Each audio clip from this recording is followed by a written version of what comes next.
ನಮಸ್ಕಾರ ಸ್ನೇಹಿತರೆ, ನಾನು ನಿಮ್ಮ ಪ್ರೀತಿಯ doctor Gururaj ಬಲ್ಬುಲೆ, Sadhana ಅಕಾಡೆಮಿಯಿಂದ.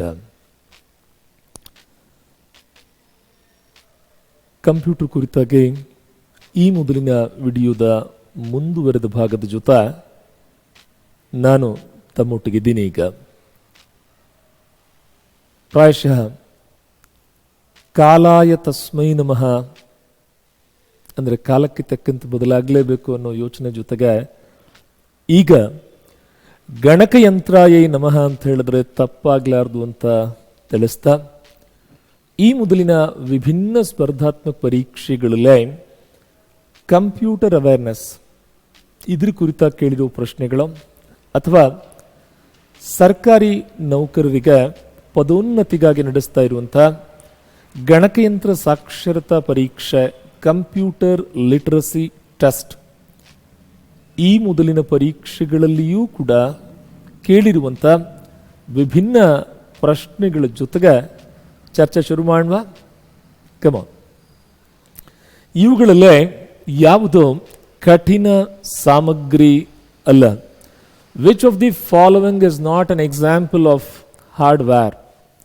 And the choices are word, MS word, printer ಮುದ್ರಕ, ಮಾನಿಟರ್ ದರ್ಶಕ, ಮೌಸ್ ಮೂಷಕ, ಸ್ಕ್ಯಾನರ್ ಅವಲೋಕನ ಗ್ರಾಹಕ ಅಥವಾ ದೃಷ್ಟಿ ವಿಚ್ಛೇದಕ ಅಂತ ಕೂಡ ಕರಿತೀವಿ.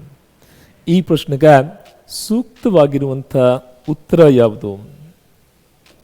ಒನ್ ಬೈ ಒನ್ ಚರ್ಚೆ ಮಾಡೋದಾಯ್ತು ಅಂತ ಹೇಳಿದ್ರೆ, ಸ್ಕ್ಯಾನರ್ ನಮಗೆ ಆಕೃತಿ ರೂಪದ ದತ್ತಾಂಶಗಳನ್ನು ಗಣಕಯಂತ್ರಕ್ಕೆ ಕೊಡೋದಕ್ಕೆ ಇನ್ಪುಟ್ ಡಿವೈಸ್ ಆಗಿ ಯೂಸ್ ಮಾಡ್ತೀವಿ. ಸೇ ಫಾರ್ ಎಕ್ಸಾಂಪಲ್, ನಮ್ಮ ಹತ್ರ ಒಂದು ಫೋಟೋ ಇದೆ, ಅದೇ ಫೋಟೋನನ್ನೇ ಸ್ಕ್ಯಾನ್ ಮಾಡಿ ಕಂಪ್ಯೂಟರ್ಗೆ ಕೊಡಬೇಕು. ಸರಿನಾ? ಖಂಡಿತವಾಗಿ ಇದೊಂದು ಹಾರ್ಡ್ವೇರ್. ಅದಕ್ಕಿಂತ ಮುಂಚೆ ಫಸ್ಟ್ ಆಫ್ ಆಲ್ ಹಾರ್ಡ್ವೇರ್ ಅಂದರೆ ಏನು ಅಂತ ನೋಡೋಣವಾ? ಕಠಿಣ ಸಾಮಗ್ರಿ ಹಾರ್ಡ್ವೇರ್. ಯಾವುದು ಕಣ್ಣಿಗೆ ಕಾಣಿಸ್ತದೆ, ಯಾವುದನ್ನು ನಾವು ಟಚ್ ಮಾಡ್ಬೋದು, ಯಾವುದರ ಉದ್ದ ಅಗಲ ಆಳಗಳನ್ನು ಅಳತೆ ಮಾಡ್ಬೋದು, ಯಾವುದಕ್ಕೆ ಭೌತಿಕ ಗೋಚರತೆ ಇದೆಯೋ ಅದೆಲ್ಲವನ್ನ ಕಠಿಣ ಸಾಮಗ್ರಿ. The device which can be physically seen, physically touched, physically felt is called as hardware.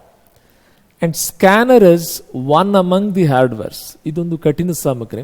It helps us to give the graphical input to the computers.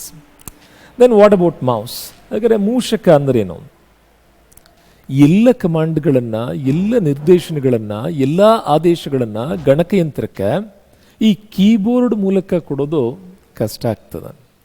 ಅಂತಹ ಸಂದರ್ಭದಲ್ಲೇ ಗ್ರಾಫಿಕಲ್ ಇನ್ಪುಟ್ ಅನ್ನು ಕೊಡಲಿಕ್ಕೆ, ಗ್ರಾಫಿಕಲ್ ಕಮಾಂಡ್ಸ್ ಅನ್ನು ಕೊಡಲಿಕ್ಕೆ, ಐಕಾನ್ಗಳನ್ನು ಕ್ಲಿಕ್ ಮಾಡೋದ್ರ ಮೂಲಕ commands ಅನ್ನು ಕೊಡಲಿಕ್ಕೆ we make use of this mouse. Douglas C Engelbart ರವರ ಆವಿಷ್ಕಾರ. ದೆನ್ ವಿ ಹ್ಯಾವ್ ಮಾನಿಟರ್ ಅಥವಾ ದರ್ಶಕ. ತಾಂತ್ರಿಕವಾಗಿ ನಾವಿದನ್ನು VDU ಅಂತ ಕೂಡ ಕರಿತೀವಿ, ವಿಜುವಲ್ ಡಿಸ್ಪ್ಲೇ ಯೂನಿಟ್. ಸೊ ಈಗ ಸದ್ಯ ನಾವು ಸ್ಕ್ರೀನ್ ನೋಡ್ತಾ ಇದ್ದೀವಲ್ಲ, ಒಂದು ಟೆಲಿವಿಷನ್ ಅಂತ ನೋಡ್ತೀವಿ, ಡಿಸ್ಪ್ಲೇ ಕಾಣಿಸುತ್ತಲ್ಲ, ಅದನ್ನೇ ನಾವು ಟೆಲಿವಿಷನ್ನ ಮಾನಿಟರ್ VDU ಅಂತ ಕರಿತೀವಿ. ಮೊಬೈಲಲ್ಲಿ ಡಿಸ್ಪ್ಲೇ ಇರುತ್ತಲ್ಲ, VDU. ಪ್ರಿಂಟರ್ ಮುದ್ರಕ. ಅಕ್ಷರ ಅಥವಾ ಆಕೃತಿ ರೂಪದ ದತ್ತಾಂಶಗಳನ್ನು ಹಾಳೆ ಮೇಲೆ ಪ್ರಿಂಟ್ ಮಾಡೋದಕ್ಕೆ ಈ ಡಿವೈಸನ್ನು ಯೂಸ್ ಮಾಡ್ತೀವಿ. ಇವೆರಡರ ಕುರಿತಾಗಿ ಕೇಳಬಹುದಾದಂಥ ಪ್ರಶ್ನೆಗಳೇನು ಅಂತ ಹೇಳಿದ್ರೆ, ಪ್ರಿಂಟರ್ನಿಂದ ಪಡೆಯುವಂಥ ಪ್ರಿಂಟ್ಔಟ್ಗಳಿಗೆ ಮತ್ತು ಮಾನಿಟರ್ನಿಂದ ಸಿಗುವಂಥ ಔಟ್ಪುಟ್ಗಳಿಗೆ ಒಂದು ವ್ಯತ್ಯಾಸ ಇದೆ. ಮಾನಿಟರ್ನ ಔಟ್ಪುಟ್ಟಲ್ಲಿ ಗಾತ್ರಗಳಲ್ಲಿ ಬದಲಾವಣೆ ಮಾಡಬಹುದು, ಬಣ್ಣಗಳಲ್ಲಿ ಬದಲಾವಣೆ ಮಾಡಬಹುದು. ನಾವಿದನ್ನು ಸಾಫ್ಟ್ ಕಾಪಿ ಅಂತೀವಿ. ಪ್ರಿಂಟರ್ನಿಂದ ಬಂದಂಥ ಔಟ್ಪುಟ್ಟನ್ನು ಬದಲಾವಣೆ ಮಾಡಲಿಕ್ಕೆ ಸಾಧ್ಯ ಇಲ್ಲ, ಇದನ್ನು ಹಾರ್ಡ್ ಕಾಪಿ ಅಂತ ಕರಿತೀವಿ. Then come across MS word. MS Word ಅನ್ನುವಂಥದ್ದು ಇಟ್ಸ್ ಎ ಸಾಫ್ಟ್ವೇರ್. ಎಂತಹ ಸಾಫ್ಟ್ವೇರ್ ಇದು MS ವರ್ಡ್ ಅನ್ನುವಂಥದ್ದು? ನಾವಿದನ್ನು ಪದ ಸಂಸ್ಕಾರಕ ಅಂತ ಕರಿತೀವಿ, ವರ್ಡ್ ಪ್ರೊಸೆಸರ್. ಈಗ ಅಕ್ಷರಗಳನ್ನು ನಾವು ಟೈಪ್ ಮಾಡಿ ಅದರ ಬಣ್ಣ, ಗಾತ್ರ, ವಿನ್ಯಾಸ, the colour, font style, font size, font type ಮುಂತಾದವುಗಳನ್ನು ಬದಲಿಸೋದಕ್ಕೆ ಅದ್ಭುತವಾದ ಅವಕಾಶವನ್ನು ಕೊಡಬಲ್ಲ ಜಗತ್ತಲ್ಲೇ ಅತೀ ಹೆಚ್ಚು ಜನ ಬಳಸ್ತಾ ಇರುವಂಥ ಏಕೈಕ word processing software that is MS word. MS ಅಂದರೆ ಮೈಕ್ರೋಸಾಫ್ಟ್ ಕಂಪ್ನಿಯವರು. It's a bundle of softwares. Application software ಬರ್ತದೆ, ಅದರ ಒಂದು ಗುಂಪು. ಆ ಅಪ್ಲಿಕೇಶನ್ ಸಾಫ್ಟ್ವೇರ್ಗಳ ಒಂದು ಗುಂಪಾಗಿ word, Excel, PowerPoint, Access ಮುಂತಾದವುಗಳೆಲ್ಲವನ್ನು ಬಳಕೆ ಮಾಡ್ತೀವಿ. ಅದರಲ್ಲಿ ಬರುವಂಥದ್ದು word processing software MS word ಅಂತ. ಸೊ MS ವರ್ಡ್ ಅನ್ನುವಂಥದ್ದೊಂದು ನಮಗೆ ಸಾಫ್ಟ್ವೇರ್ ಆಗಿದೆ, ಕಣ್ಣಿಗೆ ಕಾಣಿಸಲ್ಲ, ಬಟ್ ಇದನ್ನು ಬಳಕೆ ಮಾಡ್ಬೋದು ನಾವು. ಇನ್ನುಳಿದ 3 ಏನಾಗಿದ್ದಾವೆ? ಹಾರ್ಡ್ವೇರ್ಗಳಾಗಿದ್ದಾವೆ. ಕೇಳಿರೋ ಪ್ರಶ್ನೆ, ಇವುಗಳಲ್ಲಿ ಯಾವುದು ಹಾರ್ಡ್ವೇರ್ ಅಲ್ಲ ಅಂತ, ಕಠಿಣ ಸಾಮಗ್ರಿ ಅಲ್ಲ ಅಂತ. ಸೊ ಈ 3 ಹಾರ್ಡ್ವೇರ್ಗಳು, ಇದು ಒಂದು software. Let's proceed further for the next type of questions. ಇವುಗಳಲ್ಲೇ USB-ಯ ವಿಸ್ತೃತ ರೂಪ ಯಾವುದು? What does USB stand for? United serial bus, universal serial bypass, universal system bus, universal serial bus, united system bus. ಇಲ್ಲಿ ನಮಗೆ ಡೇ ಟು ಡೇ ಲೈಫಲ್ಲೇ switches ಅಂತ ಬರ್ತದೆ. ಈಗ ನಾವು ಇಲೆಕ್ಟ್ರಿಕಲ್ ಸಪ್ಲೈಯನ್ನು ತೆಗೆದುಕೊಳ್ತಾ ಆ ತಂತಿಗೆ, ವೈರಿಗೆ ಅಂತ್ಯ ಬಿಂದು ಅಂತ ಬರ್ತದೆ. ಅಂತ್ಯ ಬಿಂದುಗಳನ್ನೇ ನಾವು 2 ಪಿನ್ ಸ್ವಿಚ್ ಅಂತ ಮಾಡಿರ್ತೀವಿ, 3 ಪಿನ್ ಸ್ವಿಚ್ ಅಂತ, ಅಂದರೆ ಅರ್ಥಿಂಗ್ ಒಂದು ಆ್ಯಡ್ ಆಗ್ತದೆ ಅಂತ. ಹೀಗೆ the end part of the wire communication line, ನಾವು ಅದನ್ನು ಪೋರ್ಟ್ ಅಂತ ಕರಿತೀವಿ. ಆ ಪೋರ್ಟ್ಗಳಲ್ಲಿ ಸೀರಿಯಲ್ ಪೋರ್ಟ್ ಅಂತ ಇದೆ, ಪ್ಯಾರಲಲ್ ಪೋರ್ಟ್ ಅಂತ ಇದೆ. ಈಗೆಲ್ಲ ಆಧುನಿಕ ಪೋರ್ಟ್ಗಳಲ್ಲಿ ಮತ್ತೆ USB ಅಂತ ಬೇರೆ ಬಂದಿದೆ. 7 ಕಂಪ್ನಿಗಳು ಸೇರಿ ಇದರ ಆವಿಷ್ಕಾರ ಮಾಡಬೇಕು ಅಂತ ಶುರು ಮಾಡ್ತಾರೆ. ಅಂದರೆ ದತ್ತಾಂಶ ವರ್ಗಾವಣೆಯನ್ನು ಒಂದು ಡಿವೈಸಿಂದ ಇನ್ನೊಂದು ಡಿವೈಸಿಗೆ ವೇಗವಾಗಿ ಉಂಟು ಮಾಡಬೇಕು ಅನ್ನೋ ಪ್ರಯತ್ನದಲ್ಲೇ USB-ಯ ಆವಿಷ್ಕಾರ ಶುರುವಾಗ್ತದೆ. ಕಾಲಾಂತರದಲ್ಲೇ ಎಂಟೆಲ್ ಕಂಪ್ನಿಯಲ್ಲಿ ಕೆಲಸ ಮಾಡ್ತಾ ಇರುವಂಥ ಭಾರತೀಯ ಮೂಲದ, ನೋಡಿ ನಾವು ಹೆಮ್ಮೆ ಪಡುವಂಥ ಸಂಗತಿ, ಭಾರತೀಯರು, ಈಗ ನಾವು ತುಂಬ ಸಲ ನಮ್ಮ ದೇಶದ ಬಗ್ಗೆ ಹೇಳಿ ಅಂತ ಹೇಳಿದ್ರೆ, ಪ್ರಾಯಶಃ ಕೆಲವರು ನಮ್ಮ ತುಂಬ ಬಡದೇಶ, ನಮ್ಮಲ್ಲಿ ವಿಪರೀತ ಜನಸಂಖ್ಯೆ, ಹೀಗಾಗಿ ಬಡತನ ಜಾಸ್ತಿ, ನಿರುದ್ಯೋಗ ಸಮಸ್ಯೆ ಜಾಸ್ತಿ, ಅನಾರೋಗ್ಯ ಜಾಸ್ತಿ, ಮೂಢನಂಬಿಕೆಗಳು ಜಾಸ್ತಿ. ಅಲ್ಲ ರೀ, ಬರೀ ಋಣಾತ್ಮಕ ವಿಷಯಗಳನ್ನು ಹೇಳ್ತಿರಲ್ರಿ. ಇಂದಿಗೂ ಕೂಡ ಜಗತ್ತಿನ ಮುಂದುವರೆದಂಥ ರಾಷ್ಟ್ರಗಳಾಗಿ, ಫಾರ್ ಎಕ್ಸಾಂಪಲ್ ಅಮೇರಿಕಾದಲ್ಲಿ ಒಬ್ಬ ಡಾಕ್ಟರ್ ಬೇಕು ಅಂತ ಹೇಳಿದ್ರೆ ಫಸ್ಟ್ ಹುಡುಕೋದೆ ಭಾರತೀಯರನ್ನ, ಒಬ್ಬ ಇಂಜಿನಿಯರ್ ಬೇಕು ಅಂತ ಹೇಳಿದ್ರೆ ಫಸ್ಟ್ ಹುಡುಕೋದೆ ಭಾರತೀಯರನ್ನ, ಒಬ್ಬ ಸೈಂಟಿಸ್ಟ್ ಬೇಕು ಅಂತ ಹೇಳಿದ್ರೆ ಫಸ್ಟ್ ಹುಡುಕೋದೆ ಭಾರತೀಯರನ್ನ. ಸಪೋಸ್ ಅವ್ರು ಸಿಗಲಿಲ್ಲ ಅಂತ ಇಟ್ಕೊಳ್ಳಿ, ಆವಾಗ ಅವ್ರು ಸಿಗೋವರೆಗೂ ತಾತ್ಕಾಲಿಕವಾಗಿ ಬೇರೆ ದೇಶದವ್ರನ್ನ ಅಪಾಯಿಂಟ್ ಮಾಡ್ಕೊಳ್ತಾರೆ. ಗೂಗಲ್ನ CEO ಯಾರು? ಸುಂದರಂ ಪಿಚಾಯ್, ಭಾರತೀಯ ವ್ಯಕ್ತಿ. ಮೈಕ್ರೋಸಾಫ್ಟ್ನ CEO ಯಾರು? ಸತ್ಯ ನಾಡೆಲ್ಲ, ಭಾರತೀಯ ಮೂಲದವರು. ಜಗತ್ತಿನ ಪ್ರಮುಖ ಕಂಪನಿಗಳೆಲ್ಲವೂ ಕೂಡ ಅಷ್ಟೇ. ಈಗ ಒಂದು ಹೆಜ್ಜೆ ಮುಂದೆ ಹೋಗಿ ಮತ್ತೆ 2018, 19, 20, 21 ಈ 3-4 ವರ್ಷಗಳ ಅವಧಿಯನ್ನು ನೋಡಿಕೊಂಡ್ರೆ ನಾವು ಜಗತ್ತಿನ ಮುಂದುವರೆದ ರಾಷ್ಟ್ರಗಳ ರಾಷ್ಟ್ರ ರಾಜಕಾರಣದಲ್ಲಿಯೂ ಕೂಡ ಭಾರತೀಯ ಮೂಲದ ವ್ಯಕ್ತಿಗಳೇ ಇದ್ದಾರೆ. ಅಂಥ ಅದ್ಭುತವಾದ ದೇಶದಿಂದ ಬಂದಿರೋ ನಾವು ಅನ್ನೋದ್ರ ಬಗ್ಗೆ ಗರ್ವ ಪಡ್ತಾ, ಹೆಮ್ಮೆ ಪಡ್ತಾ, ಈಗ ತಂತ್ರಜ್ಞಾನದ ಪ್ರಪಂಚದಲ್ಲಿಯೂ ಕೂಡ ಭಾರತೀಯರ ಸಾಧನೆ ಕಡಿಮೆ ಏನಿಲ್ಲ.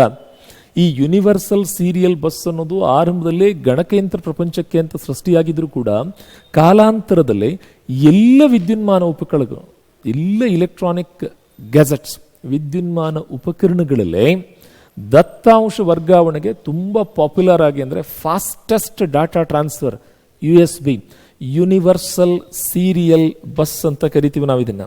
ಈ USB ಪೋರ್ಟನ್ನು ಆವಿಷ್ಕಾರ ಮಾಡಿರುವಂಥ ವ್ಯಕ್ತಿ ಭಾರತೀಯ ಮೂಲದ ಅಜಯ್ ಭಟ್, ಇಂಟೆಲ್ ಕಂಪ್ನಿ ಪರವಾಗಿ ಈ ಕೆಲಸವನ್ನು ಮಾಡ್ತಾರೆ. ಸರಿನಾ? ಇದರ ಒಂದು ಸಿಂಬಾಲ್ ಬರ್ತದೆ, ನಾವು ಇದಕ್ಕೆ ಟ್ರೈಡೆಂಟ್ ಸಿಂಬಾಲ್ ಅಂತ ಕರಿತೀವಿ. ಟ್ರೈ ಅಂದರೆ 3, ಟ್ರೈಡೆಂಟ್ ಸಿಂಬಾಲ್, ಇದು USB ಒಂದು ಸಿಂಬಾಲ್. ಇದು ಕೇಳಿದಾರೆ SSC ಪರೀಕ್ಷೆ ಒಂದರಲ್ಲಿ ಕೇಳಿರುವಂಥ ಪ್ರಶ್ನೆ ಅದು. ಇದರ ಸಿಂಬಾಲ್ ಯಾವುದು? ಸೊ ಇದರ ವಿಶೇಷತೆ ಏನು? ದತ್ತಾಂಶ ವರ್ಗಾವಣೆಯ ವೇಗವನ್ನು ಹೆಚ್ಚಿಸೋದಕ್ಕೆ ಸಾಂಪ್ರದಾಯಿಕವಾಗಿದ್ದಂಥ ಸೀರಿಯಲ್ ಮತ್ತು ಪ್ಯಾರಲಲ್ ಪೋರ್ಟ್ಗಳ ಸುಧಾರಿತ ರೂಪವಾಗಿ ಆವಿಷ್ಕಾರಗೊಂಡಂಥ ಇದು. ಜನವರಿ 96ಕ್ಕೆ ಮೊದಲಿಗೆ ಇದರ ಆವಿಷ್ಕಾರ ಆಯಿತು. ಹಾಗೆ ಮೇ ಅಥವಾ ಜೂನ್ 96 ನಂತರ ಬಳಕೆಗೆ ಬಂತು. ಹೆಚ್ಚು ಕಡಿಮೆ 25 ವರ್ಷ ಆಯಿತು. ಈಗ ಅದು ಎಷ್ಟು ಪಾಪ್ಯುಲರ್ ಆಗಿದೆ ಯೂನಿವರ್ಸಲ್ ಸೀರಿಯಲ್ ಬಸ್ USB ಅಂತ ಹೇಳಿದ್ರೆ ಅದರ ಪಾಪ್ಯುಲಾರಿಟಿಯನ್ನು ನಾವಿಲ್ಲಿ ಗಮನಿಸ್ಬೋದು. ಆರಂಭದಲ್ಲೇ USB 1 ಅಂತ ಬಂದಿತ್ತು, USB 2 ಅಂತ ಬಂತು, USB 3.1 ಅಂತ ಬಂತು, 3.2, 3.3, ಈಗ USB 4 ಅಂತ ಬಂದಿದೆ. ಆರಂಭದಲ್ಲಿ ಬಂದಾಗ A type of USB port, ಆಮೇಲೆ B ಟೈಪ್, USB 3 ತುಂಬಾ ಪಾಪ್ಯುಲರ್. ಈಗ ಸದ್ಯ ನಾವೆಲ್ಲರೂ ಪೆನ್ ಡ್ರೈವ್ಗಳಲ್ಲಿ ಇದನ್ನೇ ಯೂಸ್ ಮಾಡ್ತಾ ಇರೋದು. USB mini, USB micro and USB type C mobile charge ಮಾಡೋದ್ರ ಸಲುವಾಗಿ ಪ್ರಸ್ತುತ ತುಂಬಾ ಪಾಪ್ಯುಲರ್ ಆಗಿದೆ ನೋಡಿ. ಮೊಬೈಲ್ ಚಾರ್ಜ್ ಮಾಡೋದ್ರ ಸಲುವಾಗಿ ಮಧ್ಯ ಇವುಗಳ ಪಾಪ್ಯುಲಾರಿಟಿ ಇತ್ತು. ಈಗ ಮೊಬೈಲ್ ಚಾರ್ಜ್ ಟೈಪ್ C ಅದರ ಸುಧಾರಿತ ರೂಪವಾಗಿ USB ಮೈಕ್ರೋ B ಅಂತ ಬೇರೆ ಬರ್ತಾ ಇದೆ. ಈಗೆಲ್ಲ USB ವರ್ಷನ್ ಬಂದು USB 4 ಬಂದಿದೆ. ಈಗ USB ವರ್ಷನ್ 4 ಸ್ಟಾರ್ಟಿಂಗ್ USB ಬಂದಾಗ 1.5 ಬಿಟ್ಸ್ ಪರ್ ಸೆಕೆಂಡ್ ಇತ್ತು ಡಾಟಾ ಟ್ರಾನ್ಸ್ಫರ್ ಸ್ಪೀಡ್. ಈಗ 40 ಗಿಗಾಬಿಟ್ಸ್ ಪರ್ ಸೆಕೆಂಡ್. ಅಷ್ಟು ವೇಗವಾಗಿ, ಅಂದರೆ ಒಂದು ಫ್ರಾಕ್ಷನ್ ಆಫ್ ಸೆಕೆಂಡಲ್ಲಿ ಈಗಿನ USB 4 ಅನ್ನು ನಾವೆಲ್ಲ ಇಂಡಿಯನ್ ವರ್ಷನ್ ಇನ್ನು USB 3 ಅನ್ನು ಯೂಸ್ ಮಾಡ್ಕೊಳ್ತಾ ಇದ್ದೇವೆ.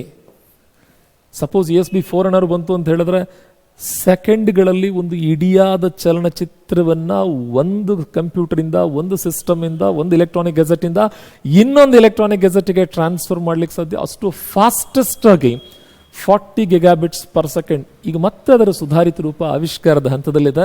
ಇವೆಲ್ಲ ಬೇರೆ ಬೇರೆ USB ಪೋರ್ಟ್ಗಳ ಮತ್ತು ಟೈಪ್ಗಳಾಗಿ ವಿಭಜನೆ ಆಗ್ತಾ ಬಂದಿದೆ.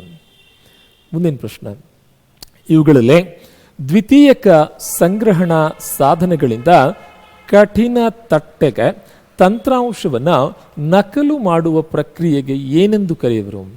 What is the process of copying software programs from secondary storage media to the hard disk is called? ಈಗ ನಮ್ಮ CD ಒಳಗಡೆ ಒಂದು ಸಾಫ್ಟ್ವೇರ್ ಇರ್ತದೆ, ಫಾರ್ ಎಕ್ಸಾಂಪಲ್ ನುಡಿ ಸಾಫ್ಟ್ವೇರ್, ಅದನ್ನು ಈ ಕಂಪ್ಯೂಟರ್ಗೆ ಸೇರಿಸಬೇಕು. ಆವಾಗ ಯಾವ ಪ್ರಕ್ರಿಯೆಯನ್ನು ಫಾಲೋ ಮಾಡ್ತೀವಿ ನಾವು, ಅಥವಾ ಸೇರಿಸೋ ಪ್ರಕ್ರಿಯೆಗೆ ಏನಂತ ಕರಿತೀವಿ? ಒಂದು ಕಾನ್ಫಿಗರೇಷನ್, ಸಂರಚನೆ. ಏನು ಹಾಗಂದ್ರೆ ಯಾವುದೇ ಇಲೆಕ್ಟ್ರಾನಿಕ್ ಗೆಜೆಟ್ಗೆ ತನ್ನದೇ ಆದ ಒಂದು ಕಾನ್ಫಿಗರೇಷನ್ ಇರ್ತದೆ. ರ್ಯಾಮ್ ಎಷ್ಟಿದೆ, ಹಾರ್ಡ್ ಡಿಸ್ಕ್ ಎಷ್ಟಿದೆ, ಡಿಸ್ಪ್ಲೇ ಎಷ್ಟಿದೆ, ಡಿಸ್ಪ್ಲೇ ರೆಸೊಲ್ಯೂಷನ್ ಎಷ್ಟು.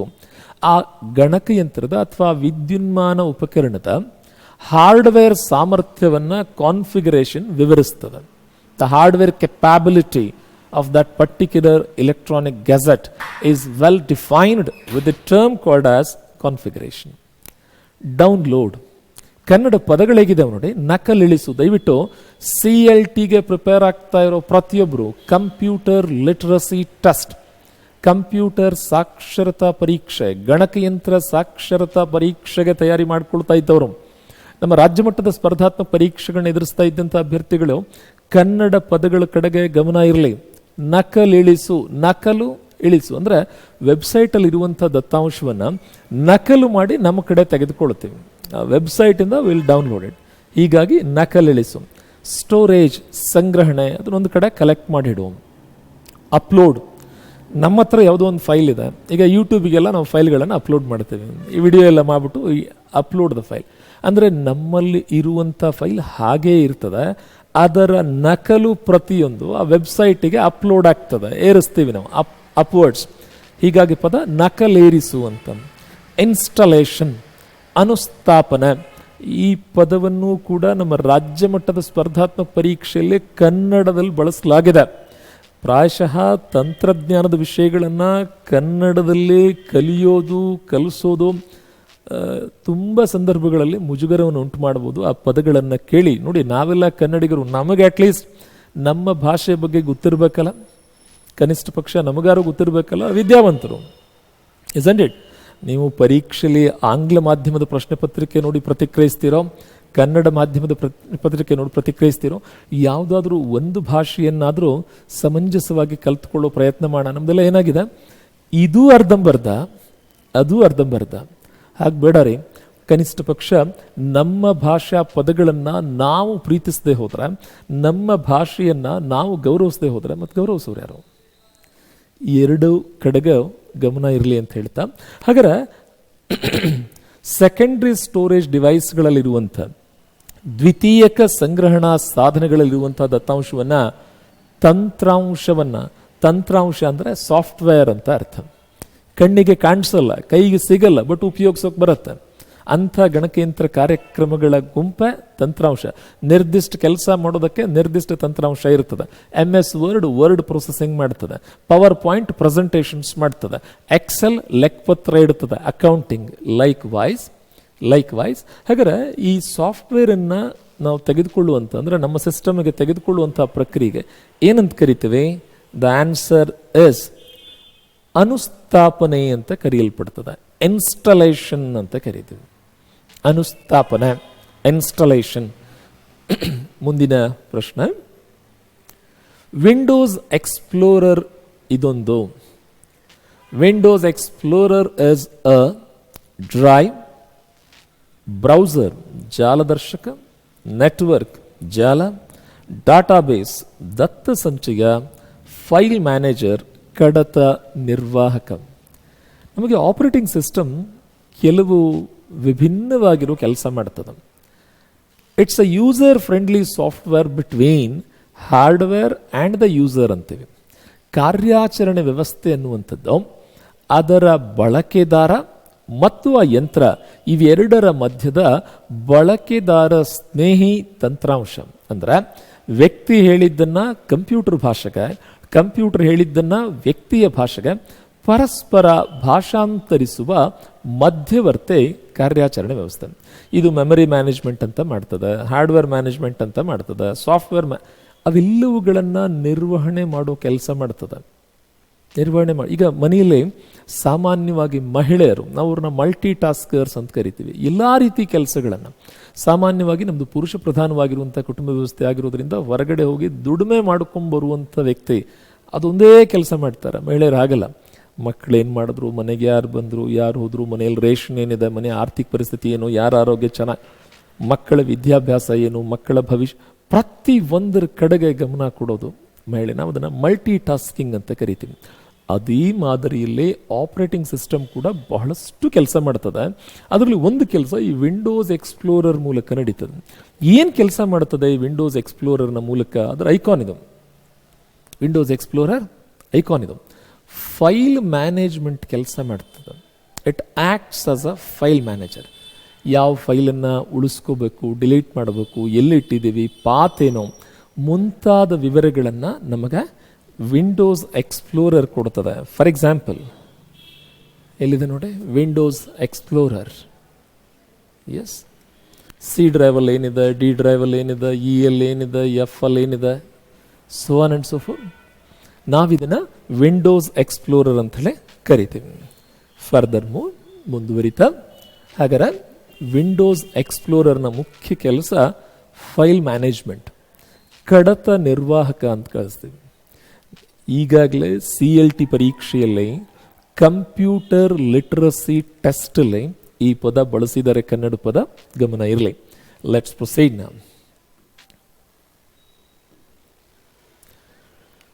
ಬಿಲ್ಲಿಂಗ್ ಅಕೌಂಟನ್ನು ನಿರ್ವಹಿಸಲು ಯಾವ ತಂತ್ರಾಂಶವನ್ನು, ಸಾಫ್ಟ್ವೇರನ್ನು ಬಳಕೆ ಮಾಡ್ತಾರೆ? What kind of software would you most likely use to keep track of a billing account? ಲೆಕ್ಕಪತ್ರ ಮಾಡೋದಕ್ಕೆ, ಅಕೌಂಟಿಂಗ್ ಪರ್ಪಸ್, ಎಷ್ಟು ದುಡ್ಡು ಹೋಯ್ತು, ಎಷ್ಟು ದುಡ್ಡು ಬಂತು, ಕ್ರೆಡಿಟು, ಡೆಬಿಟ್, ಇವನ್ನೆಲ್ಲ ಮಾಡ್ಕೊಳ್ಳಿಕ್ಕೆ ಕೊಟ್ಟ ಆಯ್ಕೆಗಳಲ್ಲಿ ನೀವು ಟ್ಯಾಲಿನೇ ಯೂಸ್ ಮಾಡ್ತಿರ್ಬೋದು, ಇನ್ನೊಂದು ಅಕೌಂಟಿಂಗ್ ಯೂಸ್ ಮಾಡ್ತಿರ್ಬೋದು, ಅಥವಾ ಸರ್ಕಾರಿ ಕಾರ್ಯಾಲಯಗಳಲ್ಲೇ ಲೆಕ್ಕಪತ್ರ ಬರೆಯೋದಕ್ಕೆ ಅಂತ ಕ್ಯಾಶ್ ಬುಕ್ಕೇ ಇರ್ತದೆ, ದಟ್ ಈಸ್ ಡಿಫರೆಂಟ್. ಬಟ್ ಈಗ ಕೊಟ್ಟಂಥ ಚಾಯ್ಸ್ಗಳಲ್ಲೇ ಅಕೌಂಟಿಂಗ್ ಪರ್ಪಸ್ ಯೂಸ್ ಮಾಡುವಂಥ ಸಾಫ್ಟ್ವೇರ್ ಯಾವುದು? ವೆಬ್ ಆಥರಿಂಗ್, ಜಾಲಲೇಖನ, ಎಲೆಕ್ಟ್ರಾನಿಕ್ ಪಬ್ಲಿಷಿಂಗ್, ವಿದ್ಯುನ್ಮಾನದಲ್ಲಿ ಪ್ರಕಾಶನಗೊಳಿಸೋದು, ಸ್ಪ್ರೆಡ್ಶೀಟ್, ಅಗಲವಾದ ಹಾಳೆ, ವರ್ಡ್ ಪ್ರೊಸೆಸಿಂಗ್, ಪದ ಸಂಸ್ಕಾರಕ, ಪವರ್ ಪಾಯಿಂಟ್ ಪ್ರೆಸೆಂಟೇಷನ್ಸ್, ಪ್ರಸ್ತುತಪಡಿಸುವಿಕೆ. ಇವಿಷ್ಟರಲ್ಲಿ ಬಿಲ್ಲಿಂಗ್ ಪರ್ಪಸ್ ಯಾವುದನ್ನು ಬಳಕೆ ಮಾಡ್ತೀವಿ? The answer is spreadsheet. ಇವುಗಳಿಗೆ ನಾವು ಬರೀ ಸ್ಪ್ರೆಡ್ಶೀಟ್ ಅಂತ ಕರೆಯಲ್ಲ, ಇದರ ತಾಂತ್ರಿಕ ಹೆಸರು ಬಂದು ಇಲೆಕ್ಟ್ರಾನಿಕ್ ಸ್ಪ್ರೆಡ್ಶೀಟ್. ವಿದ್ಯುನ್ಮಾನ ಅಗಲವಾದ ಹಾಳೆ ಅಂತ ಅರ್ಥ. ಇಲೆಕ್ಟ್ರಾನಿಕ್ ಸ್ಪ್ರೆಡ್ಶೀಟ್ಸ್. ಏನಿದು ವಿದ್ಯುನ್ಮಾನ ಅಗಲವಾದ ಹಾಳೆ ಅನ್ನೋ ಈ ಪದ, ಇದರ ಅರ್ಥ ಏನು, ಇದರ ವಿಶೇಷತೆ ಏನು? ನಿಮ್ಮ ಆಡು ಭಾಷೆಯಲ್ಲೇ MS Excel ಇದೆಯಲ್ಲ, it is the best example for ESS, electronic spreadsheet. ಈಗ ತಾನೇ MS ವರ್ಡ್ ಬಗ್ಗೆ ಒಂದು ಕ್ವಶನ್ ಬಂದಿತ್ತು, ಏನಂತ ಹೇಳಿ, ಇಟ್ಸ್ ಎ ವರ್ಡ್ ಪ್ರೊಸೆಸರ್, ಪದ ಸಂಸ್ಕಾರಕ ಅದು. ಮತ್ತು ಪವರ್ ಪಾಯಿಂಟ್ ಏನು? ಪವರ್ ಪಾಯಿಂಟ್ ಅನ್ನೋದು ಇಟ್ಸ್ ಎ ಪ್ರೆಸೆಂಟೇಷನ್ ಸಾಫ್ಟ್ವೇರ್. ಹಾಗಾದ್ರೆ ಸರ್ ಗೂಗಲ್ ಕ್ರೋಮ್ ಏನು? Google Chrome is a browsing software, ಜಾಲದರ್ಶಕ ತಂತ್ರಾಂಶ. ಹಾಗಾದ್ರೆ ಸರ್ ಎಡೋಬ್ ಇನ್ಡಿಸೈನ್ ಏನು? ಅಥವಾ ಕೋರಲ್ ಡ್ರಾ ಏನು? Corel Draw is an illustrating software. ಹಾಗೆ ಪ್ರತಿ ಕೆಲಸ ಮಾಡೋದಕ್ಕೆ ಎಡೋಬ್ ಇನ್ಡಿಸೈನನ್ನು ನಾವು DTP ಪರ್ಪಸ್ ಯೂಸ್ ಮಾಡ್ತೀವಿ, ಡೆಸ್ಕ್ ಟಾಪ್ ಪಬ್ಲಿಷಿಂಗ್ ಪರ್ಪಸ್. ಬಹಳಷ್ಟು ಸಾಫ್ಟ್ವೇರ್ಸ್ ಇದ್ದಾವೆ, ಮೊಬೈಲಲ್ಲಿ ಸಾಕಷ್ಟು ಆ್ಯಪ್ಸ್ ಇದೆ. ಒಂದೊಂದು ಆ್ಯಪ್ ಒಂದು ವಿಭಿನ್ನವಾದ ಕೆಲಸ ಮಾಡುತ್ತೆ, ಒಂದೊಂದು ಸಾಫ್ಟ್ವೇರ್ ಒಂದು ವಿಭಿನ್ನವಾಗಿರೋ ಕೆಲಸ ಮಾಡ್ತದೆ. ಅದೇ ರೀತಿ ಇಲ್ಲೂ ಕೂಡ ಈ ಬಿಲ್ಲಿಂಗ್ ಅಕೌಂಟನ್ನು ಮ್ಯಾನೇಜ್ ಮಾಡಲಿಕ್ಕೆ ನಾವು ಸ್ಪ್ರೆಡ್ಶೀಟ್ಸನ್ನು ಬಳಕೆ ಮಾಡ್ತೀವಿ. ಸ್ಪ್ರೆಡ್ಶೀಟ್ ಅಗಲವಾದ ಹಾಳೆ, ತುಂಬ ಅಗಲವಾಗಿರಬೇಕು ಅಂತ. ಯಾಕಷ್ಟು ಅಗಲವಾಗಿರಬೇಕು? ಸೇ ಫಾರ್ ಎಕ್ಸಾಂಪಲ್, ಈಗ ನಮಗೆ ಈ MS Excel ಅನ್ನೋ ವರ್ಕ್ಶೀಟನ್ನು ತೆಗೆದುಕೊಳ್ಳೋದಾಯಿತು ಅಂತ ಹೇಳಿದ್ರೆ, ಇದರಲ್ಲಿ ಒಟ್ಟು 10,48,576 ಅಡ್ಡ ಸಾಲುಗಳಿರ್ತವೆ ಒಂದು ವರ್ಕ್ಶೀಟಲ್ಲಿ. ನಾನು ಹೇಳ್ತಾ ಇರೋದು ಕಂಬು ಸಾಲುಗಳು 16,384 ಇರುತ್ತೆ ಒಂದೇ ವರ್ಕ್ಶೀಟಲ್ಲಿ. ನಾನು ಹೇಳ್ತಾ ಇರೋದು ಇಂಥ ವರ್ಕ್ಶೀಟ್ಗಳ ಗುಂಪು ಸೇರಿ ವರ್ಕ್ ಬುಕ್ ಆಗುತ್ತೆ. ಕಲ್ಪಿಸ್ಕೊಳ್ಳಿ, ಇಷ್ಟು ಅಡ್ಡ ಸಾಲು, ಇಷ್ಟು ಕಂಬು ಸಾಲು ಇರುವಂಥ ಅತ್ಯಂತ ಅಗಲವಾದ ಹಾಳೆನ ವಾಸ್ತವಿಕವಾಗಿ ನಾವು ಭೂಮಿ ಮೇಲೆ ಪ್ರಿಂಟ್ ಮಾಡೋದಕ್ಕೆ ಬರುತ್ತಾ? ಖಂಡಿತ ಇಲ್ಲ. ಅದು ವಿದ್ಯುನ್ಮಾನ ಮಾಧ್ಯಮದಲ್ಲಿ ಮಾತ್ರ ಸಾಧ್ಯ. ಆದ್ದರಿಂದ ಹೆಸರು ESS. ಪ್ರಶ್ನೆ ಕೇಳಿದ್ದಾರೆ, ESSನ ವಿಸ್ತೃತ ರೂಪ ಏನು? MS Excelನಲ್ಲೇ ಈಗಿರೋ ಅಡ್ಡ ಸಾಲುಗಳು ರೋಸ್ ಎಷ್ಟು, ಈಗಿರುವಂಥ ಕಾಲಮ್ ಕಂಬು ಸಾಲುಗಳೆಷ್ಟು ಅಂಥೇಳಿ ವಿಭಿನ್ನ ಮಾದರಿಯ ಪ್ರಶ್ನೆಗಳು ಈ ಮೊದಲಿನ ಸ್ಪರ್ಧಾತ್ಮಕ ಪರೀಕ್ಷೆಯಲ್ಲಿ ಬಂದಾಗಿದೆ. ಯಾಕಂದರೆ ಸ್ಪ್ರೆಡ್ಶೀಟ್, ಈಗ ನೀವು ನ್ಯೂಸ್ ಪೇಪರ್ ನೋಡ್ತೀರಲ್ಲ, ಅದು ಫೋಲ್ಡ್ ಆಗಿರುತ್ತೆ, ಇಸಂಟ್ ಇಟ್? ಅದು ಓಪನ್ ಮಾಡ್ತೀವಿ ನಾವು. ಅದರ ಎತ್ತರ 550 ಮಿಲಿಮೀಟರ್, ಅಂದರೆ 55 ಸೆಂಟಿಮೀಟರ್ ಇರುತ್ತೆ. ಅಗಲ 680 ಮಿಲಿಮೀಟರ್, ಅಂದರೆ 68 ಸೆಂಟಿಮೀಟರ್ ಇರ್ತದೆ. ಅದನ್ನೇ ನಾವು ದೊಡ್ಡದಾಗಿರೋ ಹಾಳೆ, ಅದಕ್ಕಿಂತ ದೊಡ್ಡದಾಗಿ ಪೇಪರ್ ಪ್ರಿಂಟ್ ಮಾಡೋಕ್ಕಾಗಲ್ಲ. ಬಟ್ ಈ ಚಲನಚಿತ್ರದ ಕಟೌಟ್ಸ್ ಎಲ್ಲ ಅಂಟಿಸಿರ್ತಾರೆ ನೋಡಿ, ಒಂದು ಫ್ಲೆಕ್ಸ್ ಪ್ರಿಂಟಿಂಗು, ಅದು ಹಾಳೆ ಮೇಲೆಲ್ಲ, ಫ್ಲೆಕ್ಸ್ ಅನ್ನೋ ಮಟೀರಿಯಲ್ ಮೇಲೆ. ಇನ್ನೊಂದು ಏನು ಮಾಡ್ತಾರೆ, ಪೇಪರ್ ಮೇಲೆ ಪ್ರಿಂಟ್ ತೆಗೆಯುವಂಥ, ಪೇಪರ್ ಚಿಕ್ಕ ಗಾತ್ರದೇ ಇರ್ತದೆ, ಅದನ್ನು ಅಕ್ಕಪಕ್ಕ ಅಂಟಿಸುವಂಥ ಶೈಲಿ, ರ್ಯಾಪ್ ಮಾಡಿರ್ತಾರೆ ಅವರು ಅಕ್ಕಪಕ್ಕದಲ್ಲಿ. ನೋಡೋರಿಗೆ ದೊಡ್ಡದಾದ ಕಟೌಟ್ ಥರ ಕಾಣಿಸ್ತದೆ. ಬಟ್ ಅದಕ್ಕಿಂತ ದೊಡ್ಡದಾಗಿರೋ ಹಾಳೆನ ಪ್ರಿಂಟ್ ಮಾಡುವಂಥ ಒಂದು ಟೆಕ್ನಾಲಜಿ, ತಂತ್ರಜ್ಞಾನ ಜಗತ್ತಲ್ಲೇ ಎಲ್ಲೂ ಕೂಡ ಇಲ್ಲ. ಸೊ ಸ್ಪ್ರೆಡ್ಶೀಟ್ ಅನ್ನೋ ಪದದ ವಿವರಣೆ ಕ್ಲಿಯರ್ ಆಯ್ತಾ? ಇಲ್ಲೇನು ಮಾಡ್ತೀವಿ ನಾವು ಈ ಕೋಶಗಳಲ್ಲಿ? ದತ್ತಾಂಶವನ್ನು ಎಂಟರ್ ಮಾಡೋದು ತುಂಬ ಸುಲಭ.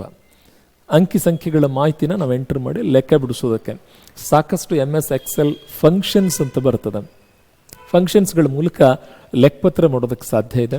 ಪಾಶ್ಚಿಮಾತ್ಯ ದೇಶಗಳಲ್ಲಿ ನಮ್ಮಲ್ಲಿ ಹೇಗೆ CA ಅಂತಿದ್ದಾರೆ, ಟ್ಯಾಕ್ಸ್ ಕನ್ಸಲ್ಟೆಂಟ್ ಇದ್ದಾರೆ, ಅದೇ ಮಾದರಿಯಲ್ಲಿ ಎಕ್ಸೆಲ್ ಪ್ರೋಗ್ರಾಮರ್ಸ್ ಅಂತಾನೆ ಸಿಗ್ತಾರೆ. ಅವ್ರ ಕೆಲಸ ಅಕೌಂಟಿಂಗ್. ಅವರು ಈ ಟ್ಯಾಲಿ ಕಲಿಬೇಕು, ಕಾಮರ್ಸೇ ಓದಿರಬೇಕು, ವಾಣಿಜ್ಯ ಶಿಕ್ಷಣವನ್ನೇ ಪಡೆದಿರಬೇಕು. ಎನಿ ಪರ್ಸನ್ ಅವರು MS Excelನ ಯೂಸ್ ಮಾಡಿಕೊಂಡು, ಇಲೆಕ್ಟ್ರಾನಿಕ್ ಸ್ಪ್ರೆಡ್ಶೀಟ್ಸ್ನ ಯೂಸ್ ಮಾಡಿಕೊಂಡು ಅಕೌಂಟಿಂಗಲ್ಲೇ ತಮ್ಮದೇ ಆಗಿರುವಂಥ ಜಾಣ್ಮೆಯನ್ನು ಪ್ರದರ್ಶನ ಮಾಡುವಂಥ ವ್ಯಕ್ತಿಗಳು. ದ ನೆಕ್ಸ್ಟ್ ಒನ್ ಇಲ್ಲಿದೆ ನೋಡಿ. ಸರಿ, MS Excel ಹೇಗೆ ಕಾಣಿಸ್ತದೆ? ಇದರಲ್ಲಿ ಬೇರೆ ಬೇರೆ ಅಡ್ಡ ಸಾಲು, ಎಲ್ಲ ಅಡ್ಡ ಸಾಲುಗಳಿಗೆ ಸಂಖ್ಯೆಗಳಿಂದ ಹೆಸರು ಕೊಟ್ಟಿರ್ತೀವಿ. ಎಲ್ಲ ಕಂಬು ಸಾಲುಗಳಿಗೆ ಆಂಗ್ಲ ಮೂಲಾಕ್ಷರಗಳಿಂದ ABCD A to Z ಮುಗಿದ ತಕ್ಷಣದಲ್ಲಿ ಸಂಖ್ಯೆಗಳಿಗೆ ಬಿಡಿ ಮಿತಿ ಇಲ್ಲ. 1 ಅಂಕಿ ಇದ್ದದ್ದು 2 ಆಗತ್ತೆ, 2 ಇದ್ದದ್ದು 3 ಅಂಕಿ, 4 ಅಂಕಿ, 5 ಕಂಟಿನ್ಯೂಸ್ಲಿ. ಇಟ್ಸ್ ಇನ್ಫೈನೈಟ್ ಸೀರೀಸ್, ಅಪರಿಮಿತ ಗಣ. ಆದ್ರೆ ಇಲ್ಲಿ A to Z ಮುಗಿದಾದ ತಕ್ಷಣ AA, AB, AC, AD ಹೀಗೆ ಹೆಸರು ಸ್ಟಾರ್ಟ್ ಆಗ್ತದೆ. ಒಟ್ಟು 16,384 ಕಂಬು ಸಾಲು, 10,48,576 ಅಡ್ಡ ಸಾಲು ಕಂಬು ಸಾಲು ಸಂಧಿಸುವಂಥ ಈ ಕೋಶಗಳು. ಸೊ ಪ್ರತಿ ಕೋಶದಲ್ಲೇ ಗರಿಷ್ಠ 255 ಅಕ್ಷರಗಳ ಸೇರ್ಪಡೆಗೆ ಅವಕಾಶ ಇದೆ.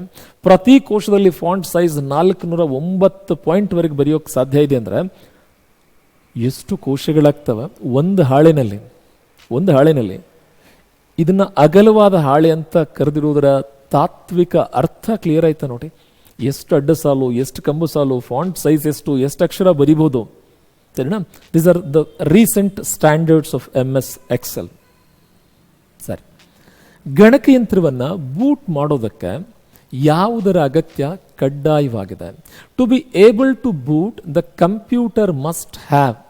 ಹಾಗಾದ್ರೆ ಈ ಬೂಟಿಂಗ್ ಪ್ರೋಸೆಸ್ ಅಂದ್ರೇನು ಅಂತ ತಿಳ್ಕೊಂಡು ಈ ಪ್ರಶ್ನೆ ಬಗ್ಗೆ ಚರ್ಚೆ ಮಾಡ್ತಾ ಬರೋಣ ನಾವು. ಬೂಟಿಂಗ್ ಇನ್ ದ ಸೆನ್ಸ್, ಈಗ ಹೊಸದಾಗಿ ಒಂದು ಸಿಸ್ಟಮ್ನ ಸ್ಟಾರ್ಟ್ ಮಾಡಬೇಕು. ಈಗ ಪ್ರತಿದಿನ ನಾವು TV ಆನ್ ಮಾಡ್ತೀವಿ, ನಾವು ಬಟನ್ ನೋಡಿದ ತಕ್ಷಣ ಸ್ಟಾರ್ಟ್ ಆಗಲ್ಲ. ಫಸ್ಟಿಗೆ ಒಂದು ಬ್ಲ್ಯಾಕ್ ಸ್ಕ್ರೀನ್ ಬರುತ್ತೆ, ಆಮೇಲೆ ಸ್ಟಾರ್ಟ್ ಆಗುತ್ತೆ.